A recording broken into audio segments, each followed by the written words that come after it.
반갑습니다. 허명 목사입니다.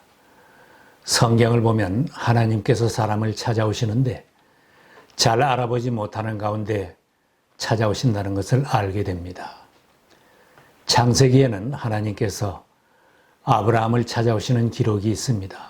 날이 가장 뜨거운 한낮에 아브라함이 천막문에 앉아있을 때 찾아온 세 사람의 나그네를 발견하고 쉬어가라고 그들을 영접하였습니다. 그 세 사람은 하나님과 천사가 방문한 것이라고 했습니다. 하나님께서 대단한 위엄으로 모든 주변 사람들을 알도록 행차하듯 오시는 것이 아니고 잔치가 열리는 자리로 오시는 것도 아니었습니다. 한낮에 뜨거운 광야길을 걸어온 나그네의 모습으로 찾아오신 것입니다. 그렇게 찾아오신 하나님을 아브라함도 처음에는 몰랐습니다. 모든 인류를 구원하시기 위해 찾아오신 예수님은 아기 예수로 태어나셨지만 만왕의 왕으로 세상을 구원할 구세주로 찾아오셨습니다. 예수께서 태어나신 그날 밤에도 주변 사람들조차 왕으로 오신 예수님의 탄생을 몰랐습니다. 가장 가까이에 있는 여관집 주인도 예수님의 탄생을 몰라보았고 유대 땅에 대제사장이나 성경학자들이 많았겠지만 그들도 예수님의 탄생을 몰랐습니다. 그러나 하나님의 인도하심을 받고 동방에서 찾아온 박사들은 아기 예수의 탄생을 축하하며 경배를 드렸습니다. 그 지역에서 밤이 새도록 일하던 목자들에게 천사가 아기 예수 탄생을 알려주었을 때 목자들은 구 위에 누이신 아기 예수를 찾아 경배를 드렸습니다. 하나님의 은혜를 입고 성령의 감동을 받지 않으면 우리에게 찾아오신 하나님을 영접할 수 없는 것입니다. 지금도 많은 사람들은 세상에 찾아오신 예수 그리스도를 알지 못하고 믿지 못하고 있습니다. 세상을 창조하신 하나님이 자기 땅에 오셨는데도 그의 백성들은 알아보지 못하고 영접하지 않았다고 했습니다.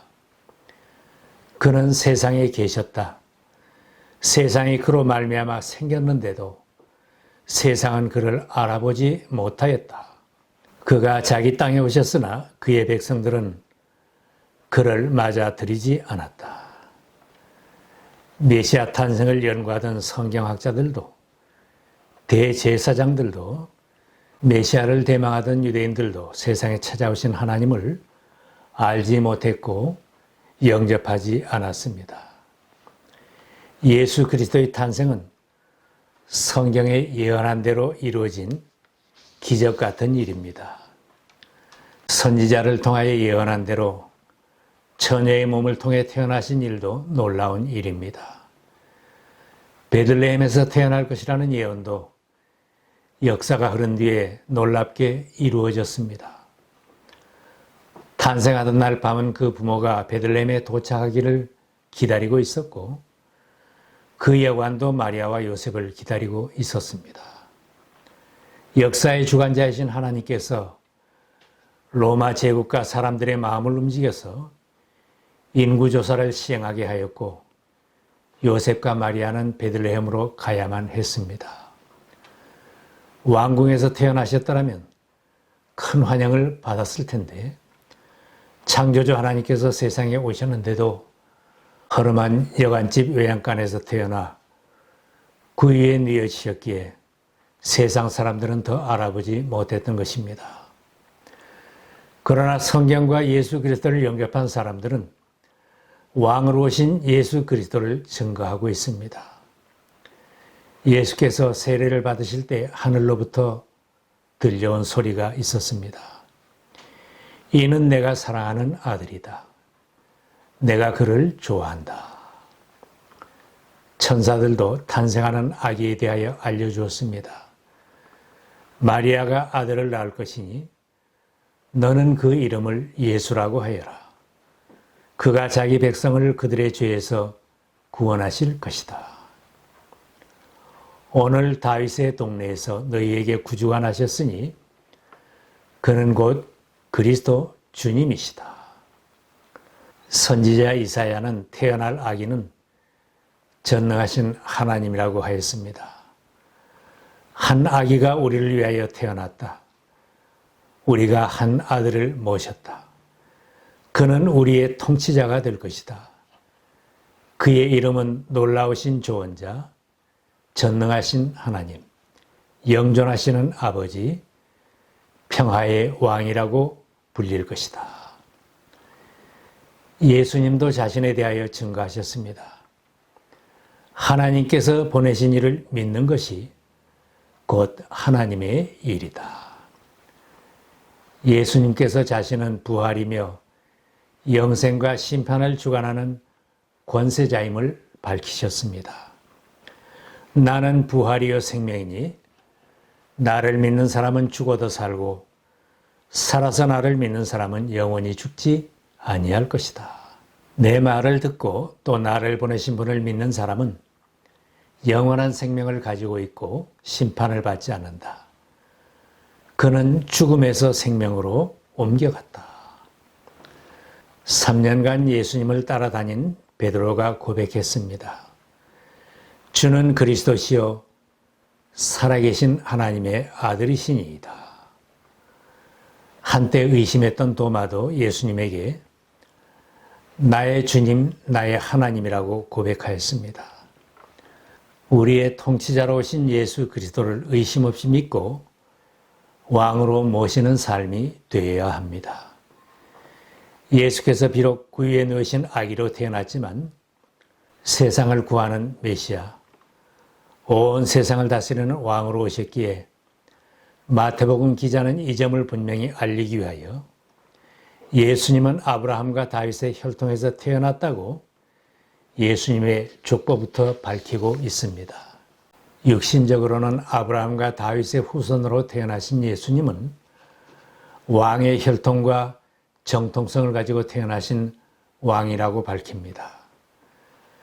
구약의 선지자가 처녀가 잉태하여 아들을 낳아 임마누엘이라고 할 것이라고 예언한 대로 동정녀 마리아에게 성령으로 잉태하여 태어나신 왕임을 밝히고 있습니다. 또한 태어나신 아기 예수께 동방박사들이 경배하고 예물을 드림으로 왕으로 존경받은 사실을 기록하고 있습니다. 그들은 그 집에 들어가서 아기가 그의 어머니 마리아와 함께 있는 것을 보고 엎드려서 그에게 경배하였다. 그리고 그들의 보물 상자를 열어서 아기에게 황금과 유향과 몰약을 예물로 드렸다. 왕으로 찾아오신 예수님을 세상 사람들은 몰라보았을지라도 동방박사들의 축하와 경배를 마땅히 받으셨던 것입니다. 진실로 예수님의 탄생의 의미를 아는 사람이라면 동방박사들처럼 예수님 앞에 나와서 경배를 드리고 예물을 드리며 나의 주님, 나의 왕으로 모시는 믿음을 가져야 합니다. 세 박사들이 황금과 유향과 몰약을 주님께 바쳤다고 했지만 사실은 목숨까지 바치는 마음으로 예수님을 찾아온 것입니다. 그 옛날에는 자기가 사는 동네를 떠나면 생명의 안전을 보장받지 못하는데 먼 나라에서 유대 땅까지 생명 걸고 찾아와 아기 예수님에게 경배를 드렸습니다.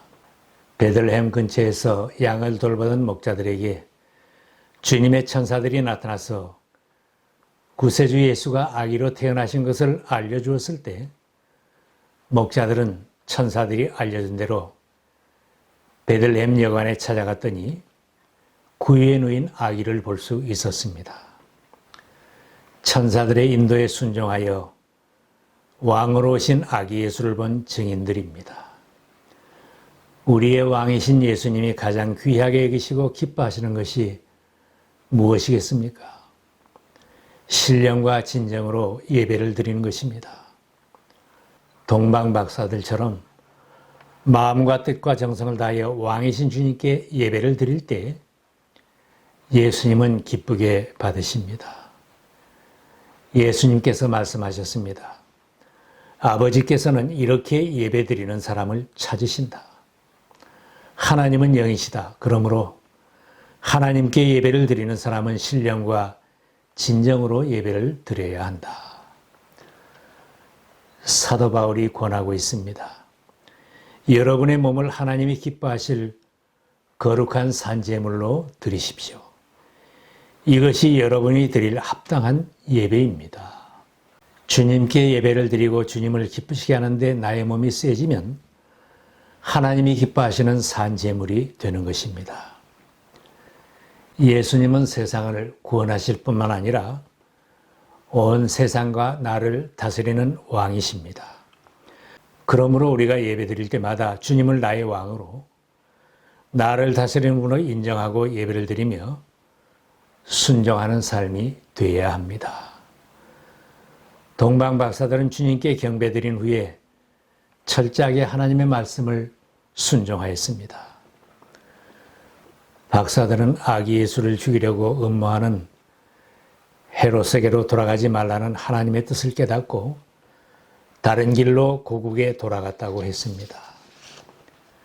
그리고 그들은 꿈에 헤롯에게로 돌아가지 말라는 지시를 받아 다른 길로 자기 나라에 돌아갔다.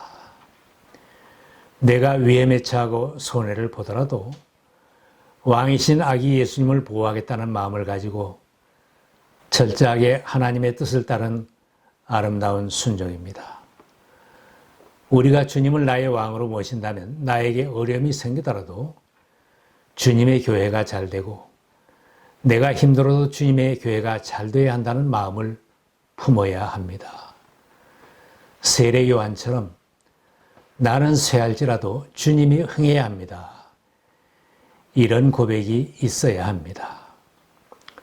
주님은 나의 왕이라고 입술로는 고백하면서 주님의 지시와 인도를 거역하며 산다면 주님을 슬프게 하는 것입니다.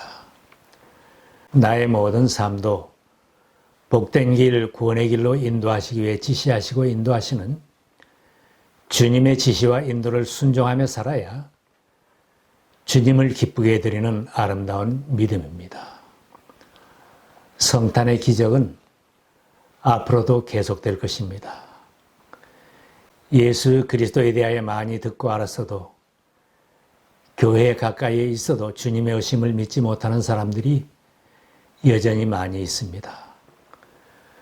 그러나 앞으로도 왕이신 주님의 오심을 믿고 경배하는 사람들이 주님께 찾아오는 기적은 계속될 것입니다. 믿지 않던 형제 자매들이 주님에게로 돌아오고 먼 나라의 민족들이 주님에게로 돌아오는 기적도 계속될 것입니다. 동방박사들이 주님을 찾아와 경배드린 것처럼 많은 사람들이 주님 앞으로 나와 예배드리는 기적은 계속될 것이고 밤에 일하던 목자들이 주님 앞으로 나오듯이 많은 사람들이 주님 앞으로 나오는 기적은 계속될 것입니다. 지금까지 주님을 나의 주님으로 나의 왕으로 영접하지 못한 당신이 오늘 주님을 영접한다면 첫 번 성탄의 기적 같은 일이 당신에게 일어난 것입니다. 돌아오지 않은 나의 가족과 이웃이 예배의 자리로 나오고 주님을 증거하는 자리로 나온다면 기적이 일어난 것입니다. 고국으로 돌아간 박사들은 왕으로 오신 예수님을 평생 증거하며 살았을 것입니다. 또한 탄생의 현장을 목격한 목자들이 그들이 보고 들은 것을 사람들에게 알려주는 전도자들이 되었을 것입니다. 지금까지 주님을 왕으로 모시고 예배드리며 살아온 우리들이 기적 같은 믿음의 삶을 증거하며 산다면 성탄의 기적은 앞으로도 계속될 것입니다.